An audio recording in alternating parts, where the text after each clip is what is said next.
Hey, what's going on, everyone? Welcome back to the channel. It's that time of week again. Everybody's favorite segment, the Power Rankings. Now, guys, we're 60 subscribers away from hitting our first target for the giveaway. The giveaway is for subscribers only, a hat. We just need to get to 750, so if you guys aren't a subscriber yet, we have until the end of August for that first giveaway. Subscribe and you'll have a chance to win team of your choice of a hat, so make sure you're doing that. On top of that, guys, this week coming up, I'm going to be doing a playoff prediction video. I'm going to be going over who I think is going to make the playoffs and how it's going to play up until the World Series, because next week I am going to take off. I have a bachelor party. My best friend is getting married, so we're not going to be doing power ranking. So I thought we need another video to keep making it sure we get to that giveaway. But guys, going to jump right into it.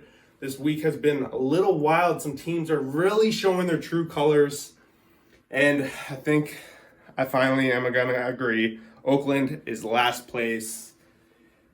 Again, I gave them a little bit benefit of the doubt over the past couple of weeks. I thought maybe they're not the worst team in the league. And since then, they've kind of proved you guys right. They are the worst team in the league. They had a rough week, 1-2 against Texas. Got swept by Washington today. They had a chance to take a win from Washington, and it just completely fell out of their grasp.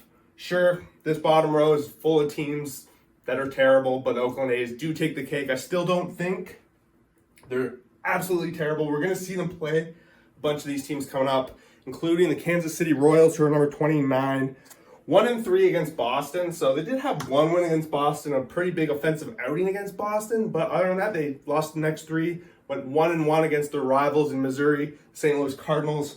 Not a good test because they're a weaker team, 1-1. I would have loved to see a third game in that series. We didn't see it. But these two are matching up real soon. I'm excited to see that because we know Oakland took it last time. This will be number 2, how it plays out. Number 28. Not a lot of credit going to this team. 1-2 against Milwaukee. 0-4 against the Dodgers. Playing two top-tier teams this week. And they pretty much got what you would expect from a terrible team like the Rockies. They're by far, in my opinion, the worst in the National League. But we do have one team trying to get there. They went 2-1 to start the week against the Cubs. Put a little bit of ice on that hot team, the Cubs. But then we see them coming to Atlanta. They get stomped 27 runs to 3 over the first 3 games. Of course, they're playing the 4th game Sunday night tonight. We always do this video before that game starts. Just started. But I think we saw bases loaded in the top of the first for Atlanta, so it's going to easily probably be 0-4. The Mets, I don't know how they're going to take steps forward. A lot of other teams are in way better positions going into the future, hence why I'm giving them a number hit. I think they're down one more spot. Number 26, got the White Sox, 2-1 against the Yankees, 0-3 against Milwaukee. So a team that still seems to be putting up somewhat of a fight every time they play. The offense can get going. Pitching can get going. There's no consistency whatsoever. We've seen it all season long. They've, of course, sold a lot of their players. I don't really expect to see much movement for the White Sox over the rest of the season. Number 25, they're making the best argument they can to get out of this bottom row, but the week started off 1-3 against Philly. So just the fact that they're clearly the worst team in that National League East, they're not ready to come out of this bottom row. The weekend, though, very positive. They got a big sweep against the worst team, the A's. I just think the teams ahead of them here are still a little bit ahead of them. We might not see Washington come out of this bottom row until next year, but I think this is the bottom of their range. Like, they're pretty much drilled into number 25, and I don't see myself really moving them. Number 24, we got the Cardinals. Nice 5-game week for them. They started 2-1 against Tampa. Pretty good series win. 1-1 against Kansas City. Pretty average right there. Pretty much stayed exactly where they were. Couldn't really move them. 5 games. Don't really make much movement when a team plays 5. Next up, Detroit Tigers. 3-1 against Minnesota. So just interesting how they go in there, they play in spoiler, and then they run into their nemesis, the American League East, and get beat up by Detroit over the weekend, losing that series. Sorry, not Detroit, Boston. But Detroit, they seem to have glimpses of hope, especially in this division, the Central. There is a glimpse. And in theory, we're going to talk about it in a bit, but they have a better percentage chance of making the playoffs than the LA Angels, which is only because of their division. So not much to say from there. Number 22, Got the Pittsburgh Pirates 2-2 against Atlanta, 1-1 against Cincy. They're playing the rubber match against Cincy right now. It was a doubleheader today. And I start the games after the afternoon's games ends. Doubleheader, this one's going to go a little bit later, almost like a second Sunday nighter. They take the series win there. It's a little bit over 500. They take the series loss. It's a little bit under 500. It's been pretty much a 500 season for this Pittsburgh Pirates over the past month or so after going on an atrocious run. They've just dug themselves too big of a hole. They're going to be looking for their eyes until next year. Number 21, just absolute disaster for the Angels. They went 2-1 against the Giants. Good start. But this team needs to play 700 baseball if they're going to make the playoffs. It just keeps getting worse and worse for them. They lost over the weekend in a series against Houston. They got 3 teams ahead of them in their division alone that are playing really good baseball. I just don't see the Angels in a position to be able to take a step forward. Now it's pretty much lights out for the Angels at this point. Number 20, just falling apart as well. 0-2 against Seattle, 1-2 against Arizona, and I think this is pretty much the dagger in the coffin for the Padres this week was. I've been saying it for a couple of weeks. They had the team. Well, we thought they did. Maybe most of the comments didn't think that, actually. I still thought they did, but they just never got winning. And right now they're sitting well below 500. A lot of teams to hop, and in a week where they play 2 teams that have playoff ambitions themselves, they just don't get it done, and that's going to come back to haunt them. There's just not enough games left in the season. Number 19, we got the Cleveland Guardians. 2-2 against Toronto, 1-2 against Tampa. They could have won the series against Tampa. The one against Toronto was pretty happy for them to split. I'm pretty sure they were. But they're now 4.5 games behind Minnesota. That gap I expect to only grow. They're just not ready to compete in this American League, and unfortunately, they're going to run out of runway. There's still, 6 weeks left. They could go on it. They have a roster that's capable of shutting down other teams' offense for long periods of time, definitely on the pitching side there. But the offense, it's been a concern all season, and I don't think they did enough to move them up the board coming up to the playoffs. Number 18, we got the New York Yankees. Just a terrible week, capitalized by the way the game ended today with the walk-off, bottom of the ninth, 5 runs the Miami Marlins put up on them. They lost the series to the Marlins. They lost the series to the White Sox earlier in the week. Just 2 series losses again.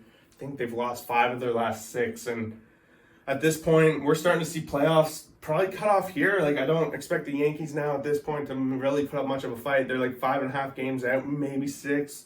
But they have 5 teams they have to hop. So in order to do that, you got to win a lot better than they've been doing, and it's just going to be too tough for them going down.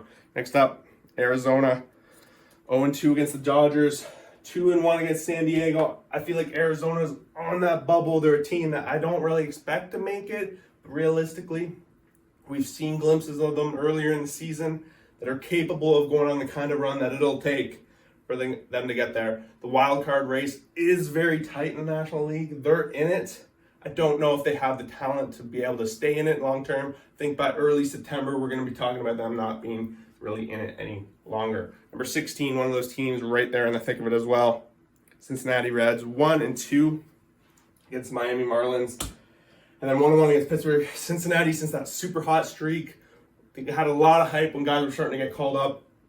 They've certainly cooled off, and they're not really winning handily or winning the series against teams that are right there in the thick of it. We saw it against the Marlins this week. Think they're ready to maybe make a playoff push. They're not going to make it, in my opinion. Think they're going to be on the outside looking in come playoff time. But a lot of building stones this so far. And at least they're going to be playing meaningful baseball in August, let alone the beginning of September, which is always a big deal for these young players in baseball. Number 15, Boston, 3-1 against Kansas, 2-1 against Detroit. I think I dropped them down a couple of spots, more or less because a lot of these other teams are just continuing to roll, and they've been on hot streaks already. Boston did have an easy week. I expected them to win this week. They pretty much met expectations. They didn't exceed them. We didn't see any sweeps of Detroit or Kansas. We'd love to see that, especially as they're on the outside of the playoffs looking in right now. They have to be picking up these big series wins here. They got to keep playing at this winning pace. And of course, the schedule's only going to get tougher for Boston. We're going to see how they react in the next week or two. They could move up, but I don't really see them moving too much further down. Moving up is pretty much where they want to go. 14, Miami Marlins making a bounce back after a little bit of a rough stretch there. They had a big winning week this weekend, beating the Yankees. Earlier in the week, beating the Reds. Both these teams were ahead of them last week. So in the playoff race, this is huge. When you're playing teams right there in the middle with you, you have to win coming down these last few weeks, and Miami's done that. I think they made a couple of adjustments at the trade deadline to add a little bit of offense and see if it pays off down the stretch. I do think the division is vulnerable ahead of them, and that it is very possible for them to sneak in. Number 13, the lowest division leader on the board, for the Minnesota Twins. Just a weird week for them, going 1-3 against Detroit. Just not what you need to do. They need to win these series. They need to get this distance ahead of them so they can start being a competitive team. I think maybe they realize that this division is theirs to lose, so they hopefully keep pressing hard. I think within the next 2 weeks, we should see this games in hand go up to around 6. That's what I think the Twins' target should be. But, of course, we know what they're like when they come to the playoffs. They don't win series either, so it'll be fun to watch how they do. But a nice bounce-back win over the Phillies this weekend after that. So some days they're competitive, some days they're not. Just can't put my finger on this team very well. Number 12, dropping a few spots. 1-2 against the Angels, 1-2 against Texas. It's been a little bit of a quiet streak there for Giants over the past couple of weeks. We saw that massive win streak. We saw them dominating teams in their division about a month ago, right? So we can't forget it. They definitely have the pitching to be able to be competitive in a playoff series format. And we saw them have a nice comeback win today against the Rangers. Really much needed it. Let's see if they can build off that momentum going into next week. They have a tough week. They're playing the Rays and they're playing the Braves. Both teams ahead of them. Will they show that they're playoff caliber? I think they're very much in the thick of it. Number 11, just every time I talk about this team, it gets me upset because I just can't put my finger on them. I think they should be better than they are. And then when I start to believe that they're terrible, they're not going to make the playoffs, they start winning. And right now I'm leaning that way, that they're not going to make the playoffs. 2-2 against Cleveland, losing to the Cubs over the weekend. This is a week where they just go 3-4 against teams that they got to be better than, and they got to be winning against. They've already shown that they're not capable of beating their own division on a consistent basis, so they have to win out of the division. Right now, they're not. And even though they have them as 11th, when we see this is all said and done, if we picked based on where teams are ranked on the ranking board, Toronto would be on the outside looking in because they would take a division spot away, and we'll see that going up. Number 10, Chicago Cubs, 1-2 against the Mets, 2-1 against Toronto. Just a 500 week. But watching them play against Toronto, they got to be pretty happy with that. The Mets, however, they missed an opportunity there, I think, to really boost and stay pace with the Milwaukee Brewers. Brewers trying to walk away with the division a bit. The Cubs are right there now in the thick of the wild card race, but of course they're in a division race too, so they need to keep winning those series, and having that drop against the Mets might look a little painful, especially since how we've seen the Mets play this past weekend, so a little bit of disaster there. Number 9. We got the Seattle Mariners. They continued to play super hot this week, taking the first 2 games against San Diego. A nice 5-game week for them. Baltimore, they come into Seattle, and they take 2 games from them. And honestly, if Seattle didn't have that Friday night win against the Baltimore, then it could have been very much a sweep for Baltimore. But Seattle had that going. They had a comeback attempt in this game on Sunday in this rubber match. Could have went either way. Orioles ended up taking it in 10. Seattle's got to be happy with how things are going. This is the best time to get hot for any team, really, and they're doing it. Number 8, Philadelphia Phillies, 3-1 against Washington, 1-2 against Minnesota. Another one of those teams that they're right there in the thick of it. They keep winning. They're in a position of strength, I think, and they do have the team, I think, to do it. I expect them. They take care of business like with Washington there, and then they lose to Minnesota. Not exactly what you want to see. They had a chance for a win here. Bases loaded, opportunities today. Kyle Schwarber is a big question mark for this team. He's been awful, and he continues to bat leadoff in that lineup.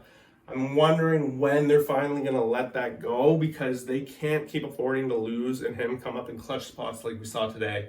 but I still think they're a top 8 team, and that's why I got them there. Number 7, Tampa Bay Rays, 1-2 against St. Louis, 2-1 against Cleveland. They've been as much average as possible, really, the Rays. Lucky for them, they had such a bolster early in the season with the run differential was just monster. They had such a big lead at one point. It would be complete disaster to watch them fall out of the playoff race. Could happen if they continue to play this 500 baseball like they feel like they've been doing for 2 months now. It's only going to slowly trickle down. 500 baseball is not good enough to keep you in the top 2 rows. Luckily, that buffer's keeping them going. The offense has been pretty incredible for them, so that's carrying the load as well. Coming out of the series, they win Cleveland. That's a big series win. Maybe they did not deserve to win that series, but they won it, and that, I think, is what is most important. Number 6, Milwaukee. 2-1 against Colorado, 3-0 against the White Sox. Milwaukee's one of those teams that's flirted in this top row all season long, and every once in a while they drop down here, flirt their way back up. They've been quite streaky, but since the trade deadline, they've addressed some of the offensive issues. Has it been the trades that really bolstered it? Maybe, maybe not. The pitching's been consistent all season long, but I think sometimes when you bring in talent at a trade deadline, it really bolsters the team as a whole. And I think Milwaukee has a lot of confidence ahead of them. And they're in a division where I think they should win it, maybe. But the Cubs are right on their heels. But I think they are in a position where they're going to keep going there. Number 5, got the Houston Astros, 2-1 against Baltimore, 2-1 against the Angels. Arguably could be higher on this board as we get to things said and done. They've had a very consistent winning past few weeks. They're a team that's still right there, top of the league, even though they had been dealing with all those injuries all season long. Astros, keep the winnings, and you're only going to move up the board, in my opinion, because these 2 teams they're battling ahead of you. You beat one of them this week, the Baltimore Orioles. But we'll get to that in a sec. Number 4, the Texas Rangers, 2-1 against Oakland, 2-1 against San Francisco. Really thought about moving them up to number 3 this week, but having them lose in extras to San Francisco, and then number 3, I'll just kind of put them up as I talk about them. Texas, back to Texas. They lose in extras, whereas Baltimore wins in extras today. That's pretty much the difference. That's how close I have these teams right now. Texas, just keep winning, boys. You guys are solid on offense. The pitching seems to be there, and it's a team that is very much flirting with getting that first round bye. The thing is, these Astros are pesky, and they're right on your tail, so you got to keep playing strong baseball. Orioles started the week off 1-2 against Houston. Not great, but of course, if you look back, they lost one of those games on a walk-off grand slam where they were leading by 3, and their closer blows it there. So that's not something you're going to see very often. They very easily could have won that series. We saw a massive comeback after such a series against Houston. Against Seattle, they lose the first one, and then they win the next 2, only giving up like 3 or 4 runs in those 2 games. So the pitching has been awesome for the Orioles, and we see this Cedric Mullins coming in, high-flying, carrying the team very much today.